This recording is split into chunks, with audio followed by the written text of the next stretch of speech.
मनई झगड़ा लड़ाई करन ई बतिया समझ में आवला। चला अच्छा उ लोग के बर व्यवस्था सब कुछ कई के ले आवे के बा, लइकन के नाते पढ़ावे लिखावे के बा, ओकरे वजह से चोरी बेईमानी करी और जमीन जायदाद खातिर झगड़ा लड़ाई करन ई कुल तो बात समझ में आवला। लेकिन गाय भैंस के थुआ खातिर कुछ झगड़ा करेली ई बात नहीं समझ में आवला। इहो नहीं बा कि चला इन्हन पाँच के कोनो बर व्यवस्था करे के रहला, कुल तो बर व्यवस्था हमन कई के ले आके देला।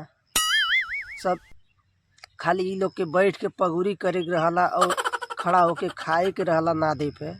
और ई लोग का ड्रामा ई बा, इहो नहीं बा कि अच्छा चला बाहरी गुरु आइल बाटे तब कुल झगड़ा लड़ाई करताटे। रोज एक साथे बैठत हवा, एक साथे उठत हवा, एक घारी नादे बनाताटे, फिर भी ई लोग के अभी ले परिचय नहीं हो पावता। कोनो कोनो ऐसा दोखी गोरू रहला कि अपना कुल माई धिया कुल अपना में झगड़ा करे लगेलिन। ई कुल कोनो बात समझ में नहीं आवता। अरे छाटी हमन बानी, पुअरा हमन बानी, भूसा दाना चोकर हमन ले आके खियाई, खाली लोग खैले में इतना बवाल करता। इहो नहीं बा कि एक का नादे बांधल बाटे, कोनो कम खाता कोनो ज़्यादा खाता, ओकरे वजह से कुल झगड़ा लड़ाई करत हवा। अलगे अलगे बांधल बाटे, अपने अपने में के कुल खात हवा।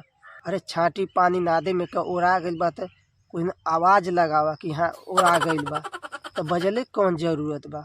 और इतना नहीं, जब नादे पे बनले समय होई, खैले के समय होई, तो ई कुल इतना आफत कई डाले कि अगर वो समय पर तू बनला नहीं तो ई लोगन के खनवा पची नहीं। हाँ, जैसे ही लगी कोनो पंडित बाबा से ई मुहूर्त तय कई के आइल बाटे कि वो समय पे नहीं बनाई नहीं खाई है तो सब भद्रा पड़ जाई। हाँ, अगर तनिको अपने आपके सतर्क नहीं रहला, पगहा में अंगूरी पड़ गई तो पीस दिए लोग। हाँ, और गोड़े पर अपने ध्यान नहीं देला तो ये अपने गोड़े से तुहार गोड़ कूच के धई दिए।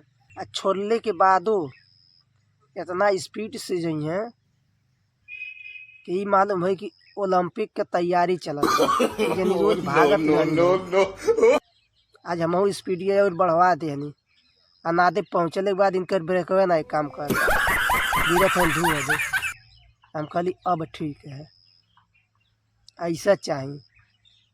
जबले घाव नहीं लगी तबले शांत नहीं रहबू लोगन।